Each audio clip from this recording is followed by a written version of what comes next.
peça ao Senhor que abençoe a vida deles em nome de Jesus. Queridos, vamos ler a palavra do Senhor nessa noite.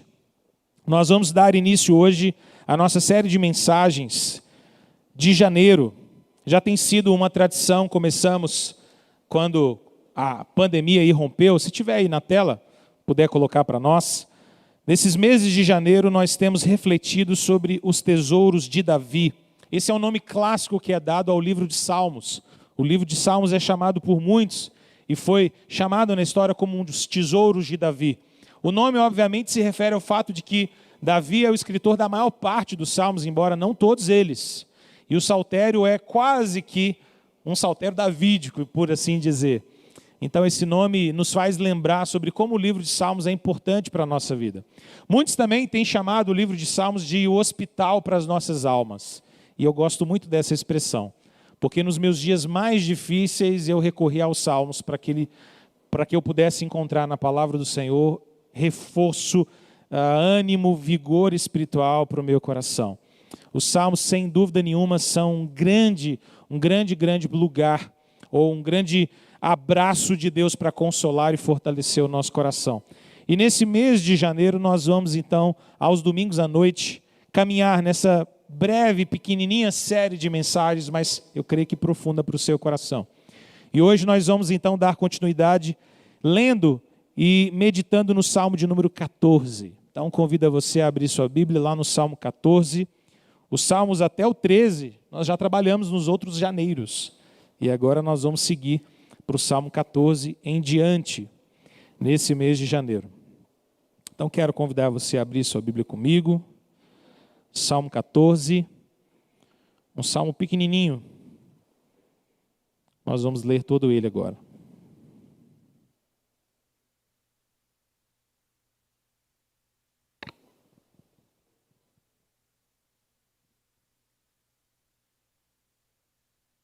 Todos encontraram? Nós vamos ler de maneira bem participativa e responsiva. Eu vou ler o primeiro versículo, os irmãos, o seguinte, e vamos assim até o 7. Diz assim a palavra do Senhor.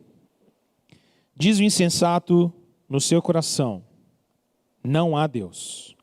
Corrompem-se e praticam a abominação. Já não há quem faça o bem. Os irmãos.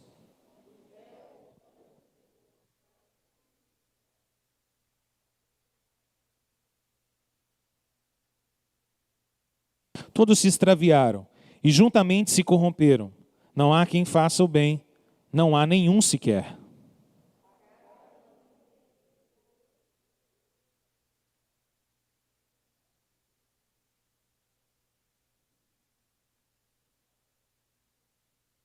Tomar-se-ão de grande pavor, porque Deus está com a linhagem do justo.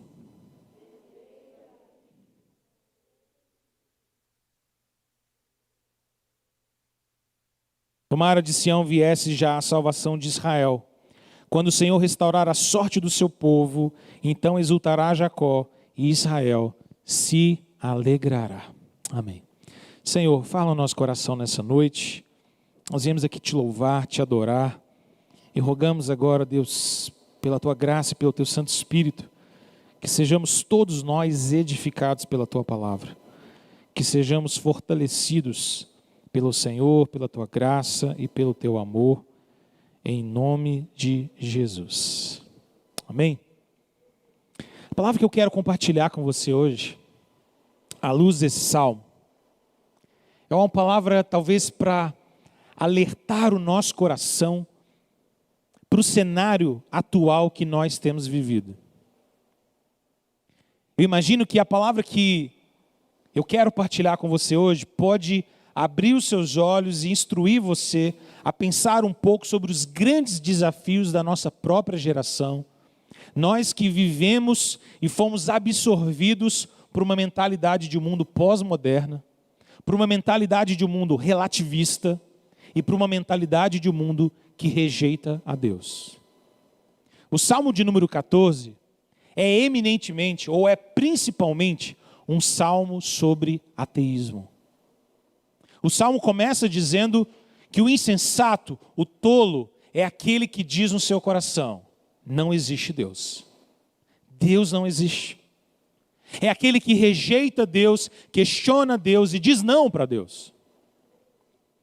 E o cenário que nós vivemos é um cenário assustador.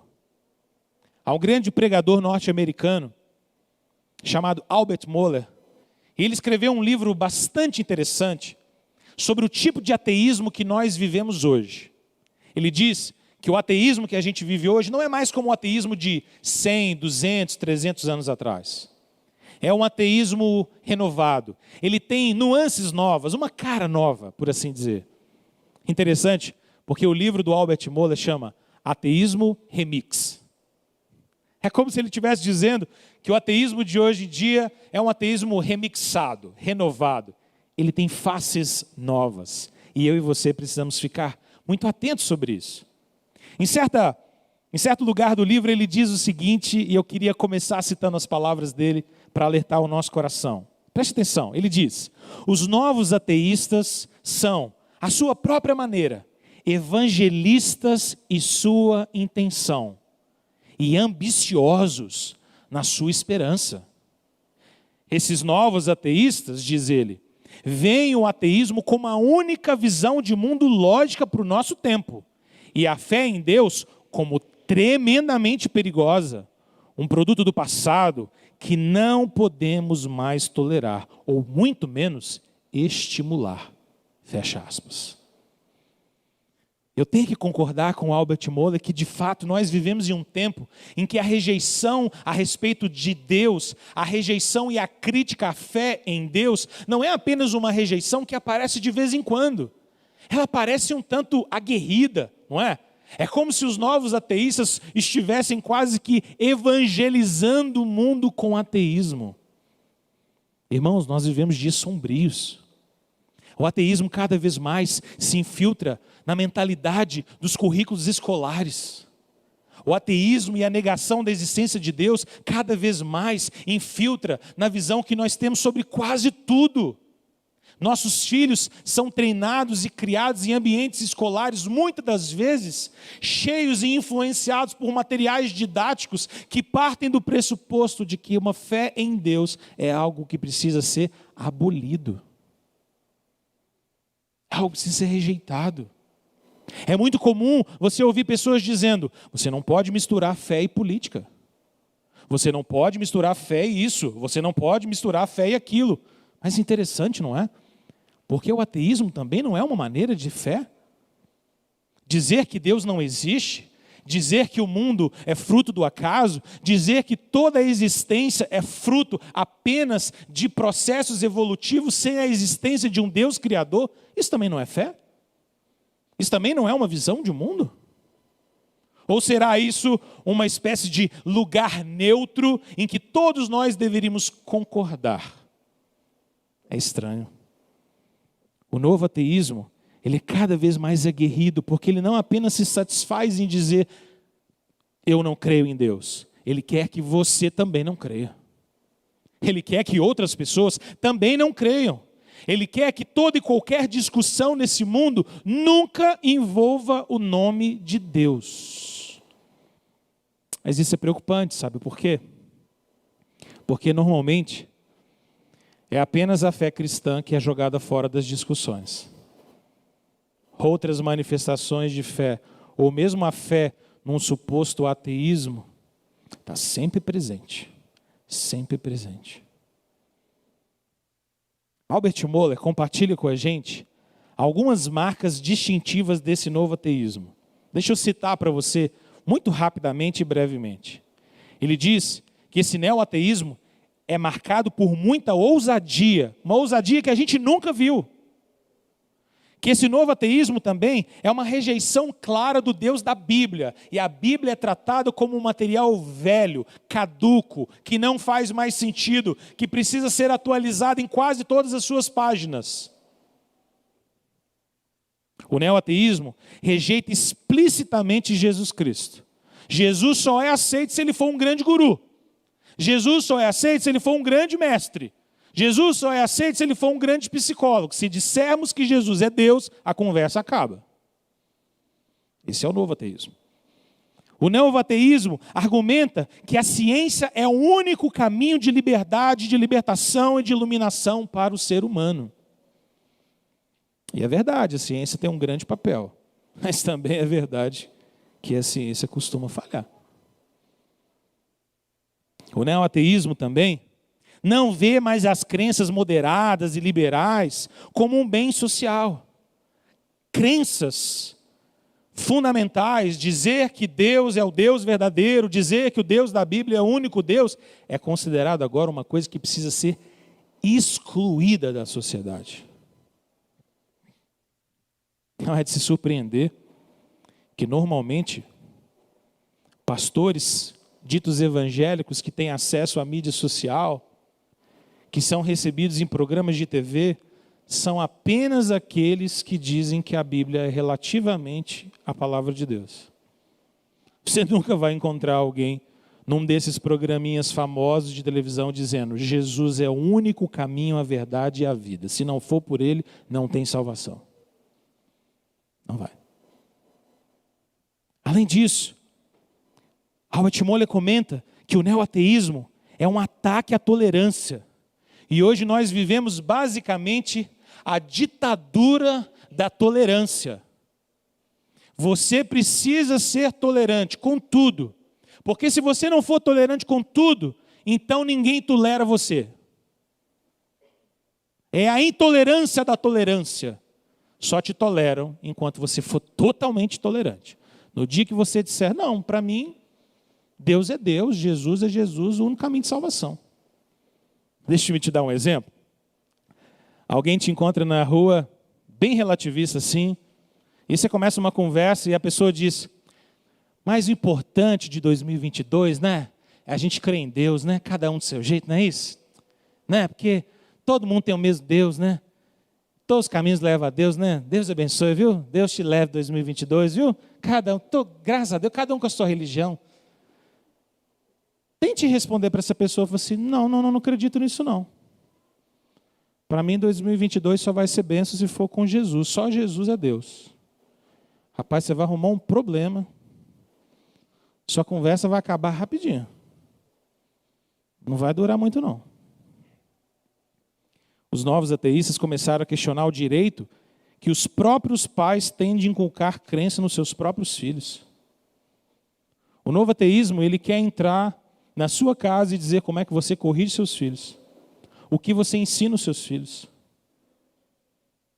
Não é estranho isso? Por que escolas públicas precisam ter matérias de religião? Já parou para pensar sobre isso? Não é estranho? Não é estranho que as pessoas tentem inculcar pensamentos, paradigmas, cosmovisões aos nossos filhos, sendo que a responsabilidade de educar moralmente os nossos filhos é nossa. Nós estamos num tempo tão perdido, tão estranho, tão esquisito, por causa dessa força de neoateísmo e de movimentos que rejeitam a Deus, que nós pais, muitas das vezes, nos sentimos como colaboradores da escola. A escola educa os nossos filhos, nós colaboramos com ela. Não! Não deveria ser assim. Quem educa os nossos filhos somos nós, os filhos são nossos. Eles fazem parte da nossa família. Eles recebem a carga moral e o capital moral que eu e a minha esposa somos capazes de dar a eles. A escola é no máximo uma colaboradora, mas nós invertemos. Os novos ateístas argumentam que religião tem que ser eliminada para que a liberdade humana seja preservada. Tira a religião, solta a liberdade. Eu pintei todo esse cenário para você entender que nós vivemos em um tempo em que cada vez mais o ateísmo e uma mentalidade que rejeita a Deus se entranha na nossa cultura e no nosso mundo. E esse texto que nós lemos é exatamente um texto da palavra de Deus que faz uma crítica contundente, forte, pesada a todo aquele que diz no seu coração: não há Deus. Deus não existe. E o coração desse texto, a partir desse cântico de Davi, é nos lembrar que só Deus, só o Senhor, pode libertar o homem da insensatez de um coração que rejeita o próprio Deus. Só Deus pode nos libertar. Eu queria que você caminhasse nesse texto comigo em 2 momentos.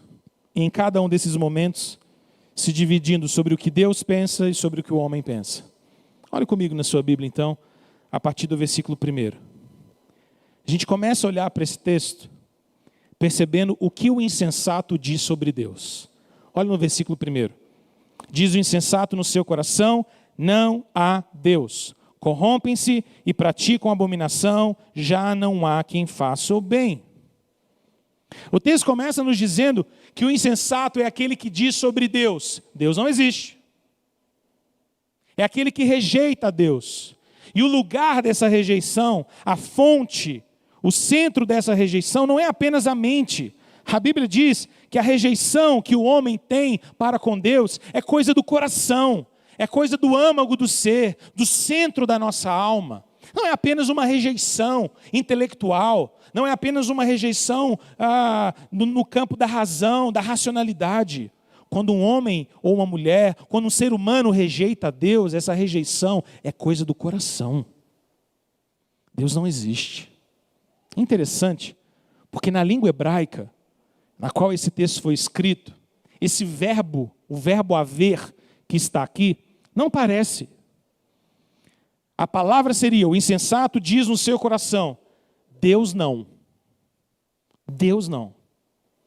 É como se nós estivéssemos diante do fato de que o insensato é aquele que diz: Deus não existe e eu não quero Deus. Eu não quero Deus para mim, eu não quero Deus na minha vida, eu não quero que Deus participe da minha vida. Porque a presença de um Deus verdadeiro, irmãos, a presença do Deus bíblico, a presença do Deus revelado nas Escrituras é um incômodo para um coração insensato. Porque crer em Deus é submeter a nossa vida àquele que é o autor da vida. E se Ele é o dono da vida, é Ele que pode nos dizer o que é certo e o que é errado. Sem dúvida nenhuma, crer em Deus é abandonar a autonomia perversa do nosso coração e nos submetermos a alguém que dita os caminhos que nós devemos seguir. É por isso que o homem diz no seu coração: não Deus, eu não quero Deus. Mas é interessante, porque a Bíblia diz que aquele que rejeita o próprio Deus, ele é insensato. É insensato, porque rejeitar a Deus em última instância não faz sentido.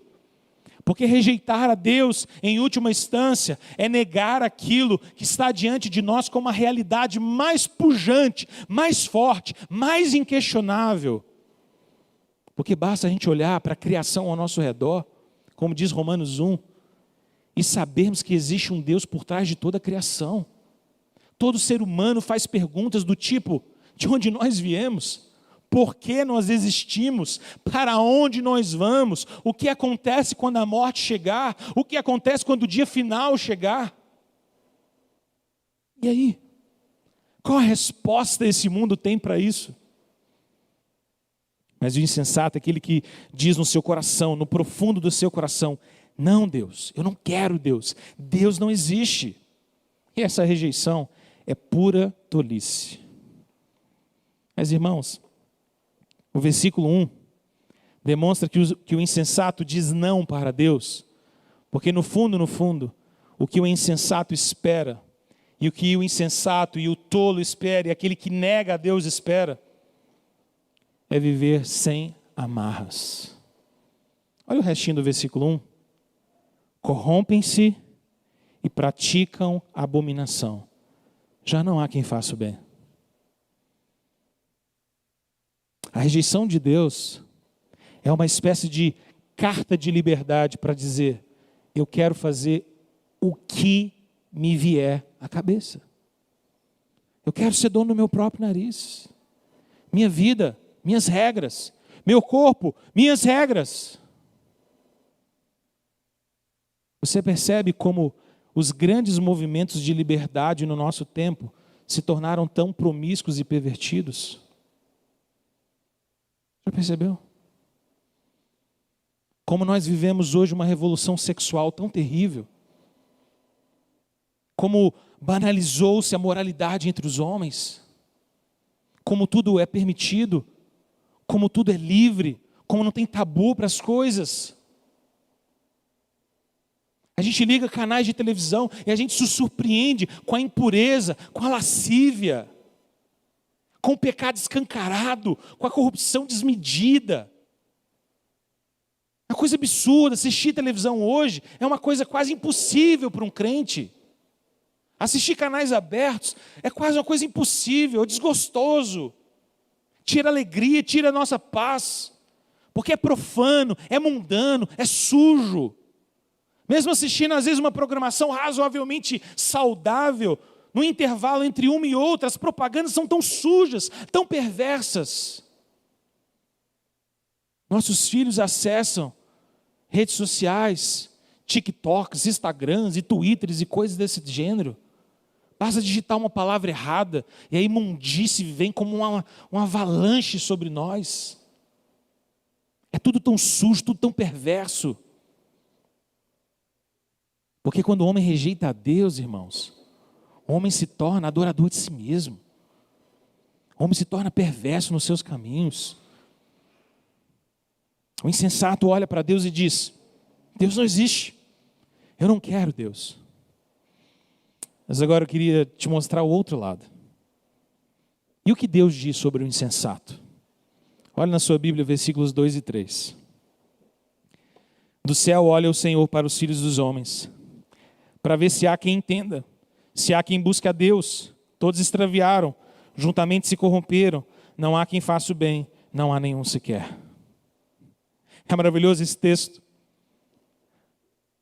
Porque se no primeiro momento Davi fala a respeito do insensato que olha para o céu atrevidamente e diz: Deus não existe. Agora, nos versículos 2 e 3, ele nos diz que Deus é quem olha dos céus. É Deus quem olha dos céus para a insensatez dos homens cair embaixo. Porque Deus é sublime, Deus é alto. Por mais que os homens queiram levantar seus impropérios, suas críticas, suas vergonhas diante de Deus, Deus continua reinando sobre todas as coisas. Embora os homens queiram descrer, rejeitem a Deus, neguem a Deus, persigam a igreja, produzam todo tipo de maldade e de impureza, isso não arranha o trono de Deus. É glorioso. Ele olha dos céus. Os céus é lugar de habitação dele, é lugar do trono dele, da exaltação do Senhor. E o que Deus vê quando ele olha dos céus? Deus vê que todos os homens têm o pecado como marca do seu coração. É interessante porque esse texto parece fazer uma pequena mudança. Porque no versículo 1 a gente tem um insensato dizendo: não, Deus não existe, eu não quero Deus.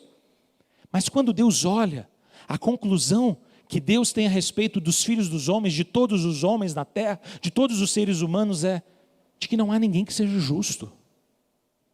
Não há nenhum sequer. E aqui entra no pacote, insensatos ou não, justos, não existe nenhum. Não existem. Ele mesmo diz: todos os homens se extraviaram, todos os homens se corromperam juntamente, não há quem faça o bem, não há nenhum sequer. Porque o pecado afetou a todos os homens, e como eu disse na abertura desse culto, sem dúvida nenhuma isso é algo que iguala a todos nós. Porque sem a graça de Deus, sem a transformação de Deus, sem a vida de Deus em nós, nós caminhamos para o pecado. Irmãos, esse é um exercício que não exige de nós muita reflexão, basta olhar para a história. O homem não está em franca evolução, nós não estamos nos tornando cada vez melhores. Pelo contrário, a história revela que cada vez mais existe guerra entre nós, durezas entre nós, maldade entre nós. Nós não somos muito melhores do que seres humanos há 200, 300, 500, 1000, 3000 anos atrás. Nós continuamos matando por qualquer coisa, ferindo por qualquer coisa, destruindo por qualquer coisa, sendo desleais, sendo maldosos, roubando, corrompendo, destruindo. Irmãos, a tecnologia não melhora o homem, só nos dá formas mais técnicas e evoluídas de continuar fazendo mal.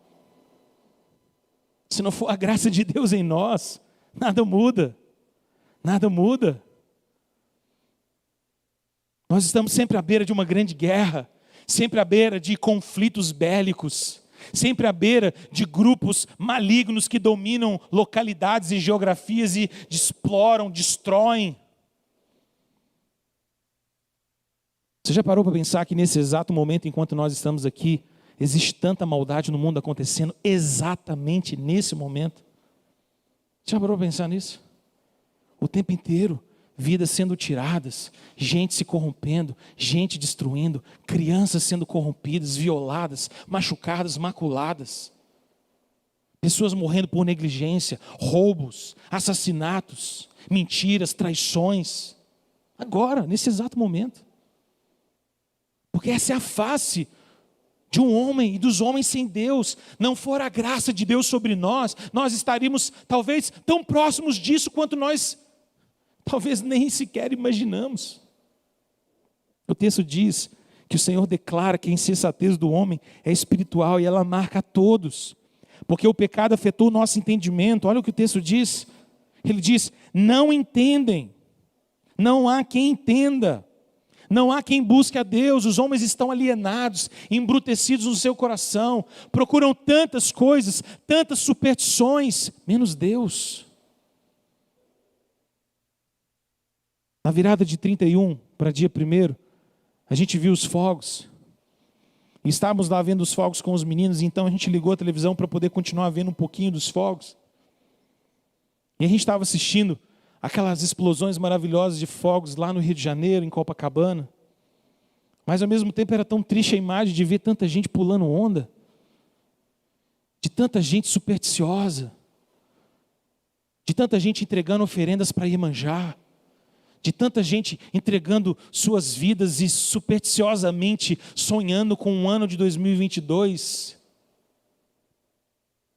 e comendo comidas específicas que supostamente dão sorte e colocando nota de dinheiro no meio da sandália porque supostamente vai te fazer rico em 2022 e usando uma cor X ou uma cor Y porque talvez isso vai te abençoar. Os homens não buscam a Deus, é o que o texto está dizendo. Não há quem busque a Deus. Os homens preferem superstições, crendices. Os homens preferem coisas tocadas, coisas palpáveis, ídolos, coisas feitas por mãos humanas. É isso que o pecado faz conosco. Já percebeu como é que essa igreja não tem muita coisa aqui? Já percebeu? Cinzona, cleanzão, ó. Moderninho, inclusive, né, Gil? Nós demos uma modernizada no negócio. Cinza, tá na moda. Não tem nada, ó. Que é para você não adorar nada, a não ser Deus. Só ventilador, gente. Aí deixa os ventiladores. Ninguém precisa fazer oferta para ventilador, não. Tem nada, ó, nada. Que nós adoramos um Deus em espírito e em verdade. Nós queremos buscar a Deus, a face de Deus, o Deus verdadeiro. Não crendices, não superstições. O homem sem Deus é um homem que procura nas coisas, procura dentro de si, que procura em objetos, em amuletos, em coisas que possam dar algum significado para a sua vida. Deus olha do céu e Deus vê toda essa alienação, toda essa corrupção do coração humano. Ele diz, não há quem faça o bem, não há um sequer. Acho bastante interessante. Porque o Salmo de número 14 é repetido praticamente com as mesmas palavras no Salmo 53. E é repetido basicamente com as mesmas palavras em Romanos 3. E eu gosto de pensar o seguinte, quando Deus fala uma coisa, a gente tem que prestar bastante atenção. Quando Ele fala uma coisa 2 vezes, a gente precisava redobrar a atenção. Mas quando Deus fala a mesma coisa 3 vezes, é aquela hora que você olha para o texto e fala, esse aqui eu devia até decorar, porque Deus colocou esse negócio na Bíblia 3 vezes. Salmo 14, Salmo 53, Romanos 3, as mesmas palavras. Porque Deus quer nos convencer de que sem a graça não há um justo sequer nesse mundo. Agora eu quero te levar para um segundo momento. Agora eu quero te mostrar o caminho do insensato em comparação com o caminho de Deus. Primeiro a gente viu o que o insensato disse para Deus. E depois o que Deus diz sobre o insensato. Agora eu quero te mostrar o caminho do insensato em contraposição ao caminho de Deus. Olhe na sua Bíblia então, versículos 4 e 5. Qual é o caminho do insensato? O texto diz: acaso eles não entendem, todos esses obreiros da iniquidade, que devoram o meu povo como quem come pão e que não invocam ao Senhor? Eles tomar-se-ão de grande pavor, porque Deus está com a linhagem do justo. Perceba o caminho do insensato. O caminho do insensato é de alguém que, tendo uma vida sem Deus, afunda o seu coração na iniquidade. Quando alguém vive sem Deus, quando alguém vive na iniquidade, quando alguém vive no pecado, é como alguém que se torna obreiro da iniquidade. Essa é uma expressão clássica na nossa Bíblia, mas é como se o autor estivesse dizendo: olha, é alguém que se torna um praticante daquilo que é mal. Esse é o obreiro da iniquidade. É alguém que produz iniquidade, produz o mal, produz a mentira, produz a ganância. O homem sem Deus, o caminho do homem sem Deus é se tornar pervertido no seu próprio coração, é se tornar egoísta, cheio de si, ensimesmado, constrói a vida para o seu próprio sucesso, para o seu próprio benefício. Irmãos, toda a corrupção e maldade que existe no coração de cada um de nós começa quando nós queremos entronizar a nós mesmos no centro do nosso coração. Em que a gente quer que tudo seja mais fácil para nós, mais objetivo para nós. Então nós nos tornamos obreiros da iniquidade, porque facilita a minha vida. Então eu posso corromper um pouco, então eu posso mudar um pouco, então eu posso dar um jeitinho. Pense nos seus próprios pecados, pense nas suas próprias falhas, e você vai perceber que por trás de cada um dos nossos pecados existe um egoísmo enorme de cada um de nós. Estamos sempre tentando fazer o mundo girar em torno de nós. O homem sem Deus, ou o caminho do homem sem Deus, é assumir um caminho de iniquidade. Os malfeitores não aprendem. Aqueles que fazem o mal não entendem. Interessante que no versículo 4 ele diz que os obreiros da iniquidade são aqueles que devoram o povo, que destroem a vida de outras pessoas como quem come pão.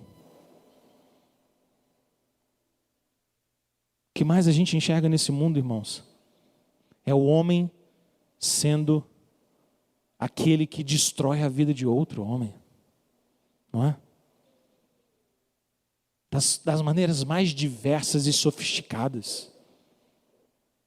Desde o assassinato mais cru, mais perverso, mais hediondo, mais nojento, que nos choca, até as maneiras sofisticadas do colarinho branco, dos conchavos, das ideologias, das maquinações políticas. É sempre o homem devorando o outro homem. É sempre seres humanos destruindo outros seres humanos. E talvez a gente pense, mas isso está tão longe de mim. Eu não faço isso com ninguém. Eu nunca matei ninguém, eu nunca fiz tão mal assim para ninguém. Mas pense em tantas vezes que nós roubamos a honra devida a alguém. Quantas das vezes que nós passamos para frente informações que nada edificam a vida de outras pessoas.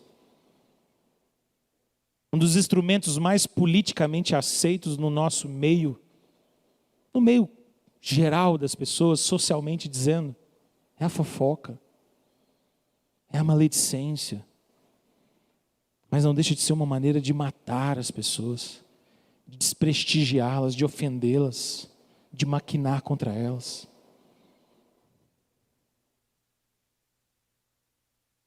A gente precisa aprender que se aquilo que eu tenho a dizer não produz edificação para ninguém, é porque certamente isso não deveria ser dito. A gente tem que tomar muito cuidado quando a gente coloca a palavra construtiva depois das críticas que a gente quer fazer para maltratar as pessoas. Não é? Só uma crítica construtiva. Aí você pergunta, o que você está construindo que eu não estou vendo? Mas deixa. Isso não é o foco. A vida sem Deus, irmãos, conduz à injustiça, à maldade. A vida sem Deus embrutece o coração do homem. Final do versículo 4 ele diz, não tem ninguém que invoca a Deus mais. Quando o homem se prende nos seus próprios pecados, ele não reconhece Deus, ele não reconhece alguém maior do que ele mesmo, ele não reconhece um sentido na vida, ele se torna um homem obcecado por si mesmo, um homem ensimesmado. Cada vez mais os homens se tornam sensuais no nosso tempo, irmãos. Sensuais, porque o limite da vida deles é o seu próprio corpo. O limite da vida deles é o seu próprio ventre, são suas próprias experiências, a sujidade do seu próprio corpo, uma sensualidade absurda. Nós precisamos nos precaver dessas coisas, tomar cuidado com isso, ensinar os nossos filhos a terem valores maiores, melhores, mais puros, mais santos. Nós precisamos valorizar a castidade, a pureza, o se guardar, porque os homens estão se tornando cada vez mais sensuais, sensualistas, perversos.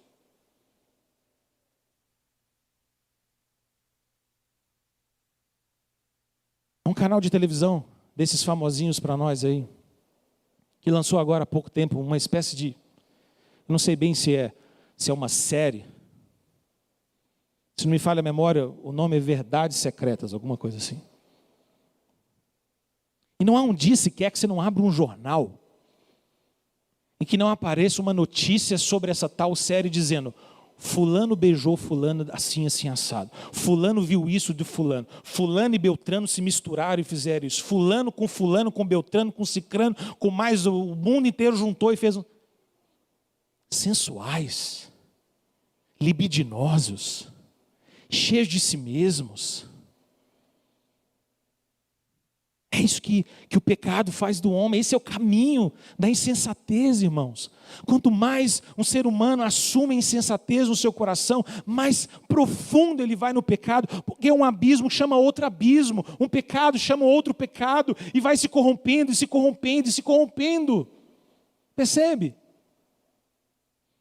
Esse é o efeito do pecado. A vida sem Deus é assim. No versículo 5. Ele nos diz que o caminho do insensato também é viver uma vida de pavor, é viver uma vida de medo. Eles vão se tomar de grande pavor, porque Deus está com o justo, não com eles, e o coração deles se enche de pavor. Eu acho interessante o fato de que o Salmo 53, que é idêntico a esse Salmo, quando ele diz que eles vão se encher de pavor, ele acrescenta uma frase. Salmo 53, ele diz lá no versículo 5, eles se enchem de pavor onde não há o que temer. É um pavor sem sentido, percebe? É uma vida sem significado, é uma vida sem propósito.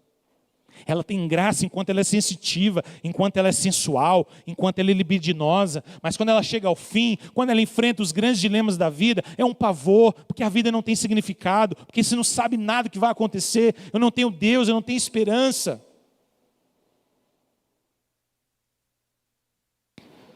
Nós vamos tomar muito cuidado, irmãos, com a grande influência de uma mentalidade neo-ateísta no nosso tempo, que quer arrancar Deus de nós, que quer arrancar Deus do conhecimento, da sabedoria, que quer separar a palavra Deus e praticamente aboli-la do nosso dicionário. Nós vivemos em tempos difíceis, e o que nós vemos o tempo inteiro é que a perversidade entre os homens, ela medra e abunda, ela cresce e se multiplica. Nós estamos às vésperas agora de festividades carnavalescas no nosso país. Carnaval no Brasil é uma das profanações mais profundas que o nosso povo como nação faz contra a santidade do nosso Deus. É um inferno a céu aberto. É uma perversão escancarada. É uma sensualidade sendo louvada, financiada, difundida. Não fosse a pandemia, cada centímetro de redes sociais e mídias hoje já estariam inundados de referências à imundície do carnaval do nosso tempo, Deus olha dos céus e Deus vê a insensatez dos homens. Eu fico pensando como Deus lida com a imundície do nosso carnaval sendo celebrado de sexta-feira até terça-feira todos os anos. Que desgosto, que impureza, que desrespeito. Tantos carros alegóricos que carregam imagens que se referem ao próprio Deus, a Jesus. Isso é vergonhoso. E mais vergonhoso ainda, quando crentes assistem, patrocinam, gostam, publicam, divulgam, compartilham essas coisas. Vergonha sobre nós. Vergonha sobre nós. Nós devíamos passar carnaval chorando. Chorando. Essa deveria ser uma reação normal de um crente. Deus tem misericórdia do nosso país. Mas nós crentes somos tão seletivos, às vezes não é para nos escandalizarmos com as coisas. Algumas coisas os crentes escandalizam. Faz movimento na internet, faz a loucura toda. Para o resto tudo, seletividade, até para se escandalizar. Todo pecado deveria chocar o nosso coração, especialmente esse praticado a céu aberto. Mas para a gente terminar, qual é o caminho da salvação do Senhor? Versículos 6 e 7. Os ímpios tomam como ridículo o conselho dos humildes, mas o Senhor é o seu refúgio. Tomara de Sião viesse já a salvação de Israel. Se o caminho dos ímpios ou o caminho dos insensatos é o caminho de morte e destruição, o caminho do Senhor é um caminho de salvação. O insensato não reconhece, o insensato não aceita, o insensato não crê, mas o Senhor vive e habita com os justos, diz o versículo 5. O Senhor está no meio do seu povo, o Senhor toma partido. O Senhor se coloca do lado do seu povo para os guardar, os proteger, os livrar. O versículo de número 6 diz que o Senhor é o refúgio dos humildes. Esse é o caminho de Deus, esse é o caminho do Senhor. Agora você pode pensar, quem são esses justos? Quem são esses humildes? Porque Deus olha do céu e não vê nenhum justo, ninguém. E essa é a beleza desse texto.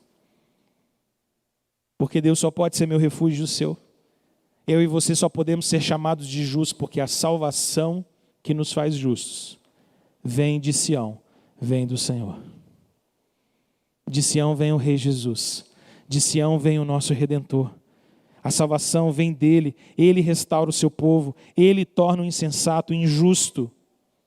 Não é a nossa própria justiça, não é a nossa própria humildade, é o Senhor que resolve o problema da insensatez do nosso coração, nos salvando em Cristo Jesus. Ele é a salvação que vem de Sião, Jesus é a salvação que vem de Israel, Jesus é a salvação que vem ao nosso coração, porque todos pecaram, todos carecem da glória de Deus, como diz Paulo em Romanos capítulo 3, verso 23.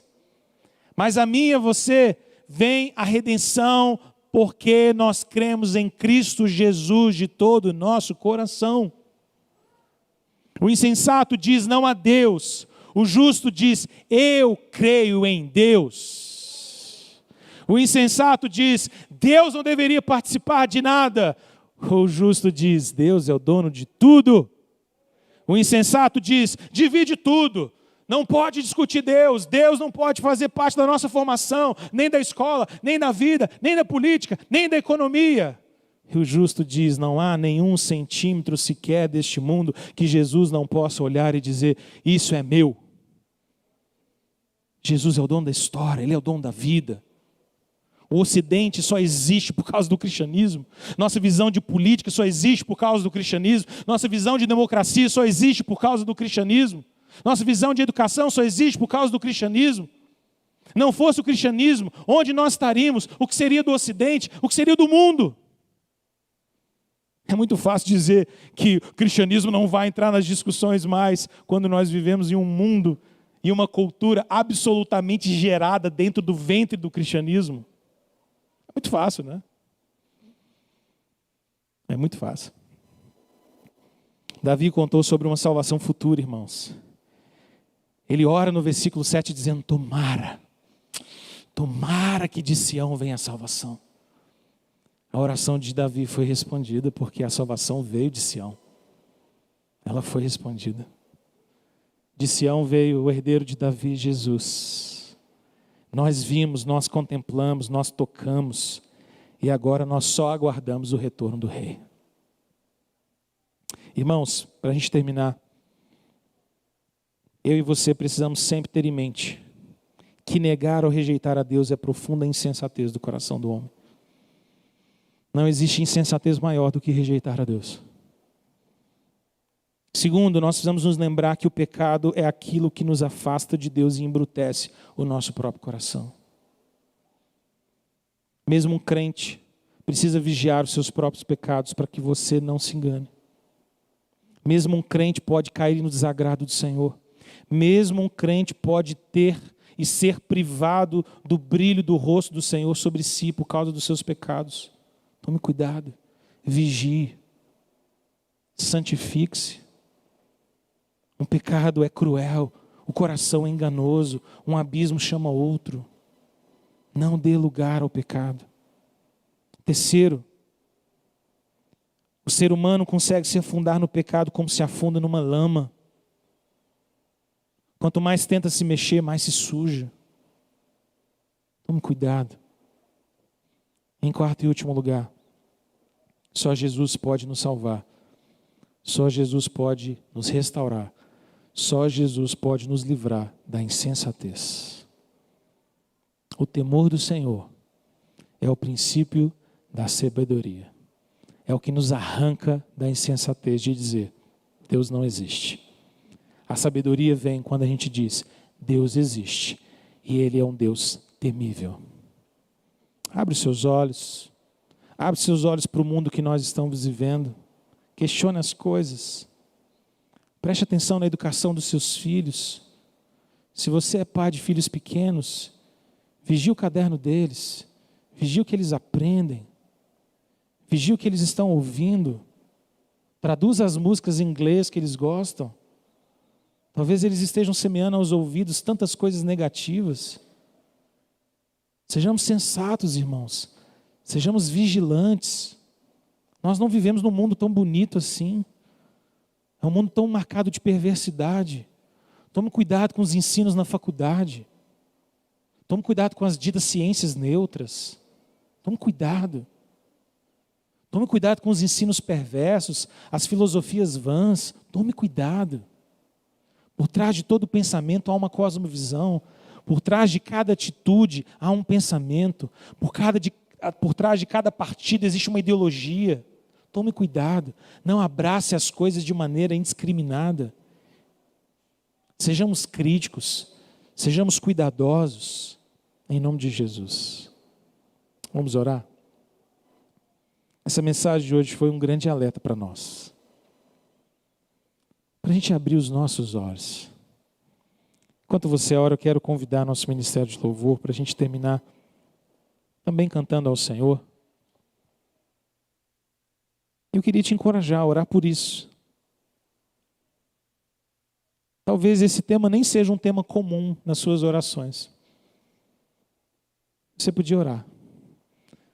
Orar para Deus te dar discernimento para você enxergar pensamentos e ensinos e práticas e posturas que negam a Deus, que rejeitam ao Senhor. Para que Deus te dê sabedoria em qualquer área da sua vida. Estamos entrando num ano político, por exemplo, mas que nunca precisamos de discernimento nessa área da nossa vida. Pense, ore, reflita, discirna. Em nome de Jesus. Senhor, nós pedimos a Ti, ó Pai, por discernimento, por sabedoria, por compreensão das coisas, que nós vivemos um mundo, Deus, que jaz do maligno. Cremos que o Senhor está no trono verdadeiramente e não há outro que se assenta no trono de glória. Mas nesse mundo, Deus, ainda há muita perversão até que chegue o dia de Cristo. E o povo do Senhor, Deus, padece tantas vezes porque lhe falta conhecimento. Falta sabedoria para enxergar a influência do mal, que às vezes vem de maneiras tão sutis e tão escondidas ali, e vão pervertendo, Deus, valores, pensamentos, posturas, visões. Ó Deus, abre os nossos olhos, para que sejamos mais capazes de enxergar o ensino errado, e rejeitar a mentira, e tomarmos cuidado com as perversões. Deus, eu oro pelos nossos irmãos e irmãs que trabalham em áreas em que tem que lidar, ó Deus, o tempo inteiro com ideologias, com pensamentos pervertidos, com ensinos que confrontam a nossa fé. Tem misericórdia desses irmãos e irmãs. Capacita-os, ó Deus, nesses ambientes de trabalho, a terem muita sabedoria para lidar com as coisas. Guarda os nossos professores, guarda os nossos universitários, guarda os nossos irmãos envolvidos em alguma área política, guarda os nossos queridos envolvidos em alguma área de ciência, de economia. Tantas áreas, ó Deus, tantos focos, em que nós somos o tempo inteiro e quase que diariamente confrontados com pensamentos que rejeitam o Senhor, rejeitam a verdade, rejeitam a Escritura. Ó Deus, nós vivemos um mundo que rejeita o Senhor acima de todas as coisas. Ó Deus, dá-nos força e paz e graça e coragem para caminhar nesse mundo, não cedendo, ó Deus, aos ecumenismos, não cedendo ao relativismo, não cedendo, ó Deus, aos conchavos e às aceitações, porque nós cremos que só existe um caminho para o Senhor, e esse caminho é Jesus. Para nós o Senhor não é o mesmo Deus de todo mundo. O Senhor não é um Deus qualquer, um Deus que se encaixa em qualquer religião. O Senhor Deus Yahvé é o Deus da palavra, é o Deus da Escritura. A tua palavra veio revelada a nós em 66 livros, e só ela é a palavra, eterna palavra, inerrante palavra, suficiente palavra, diretiva palavra para a nossa vida, Senhor. Nós não cremos em outros meios, em outros intermediários, em outros mediadores. Só Jesus, só a palavra, só a graça, só a fé, só o Senhor sobre nossas vidas, ó Deus. O insensato diz no seu coração, não a Deus, mas nós vamos dizer mais uma vez nessa noite, Deus seja louvado.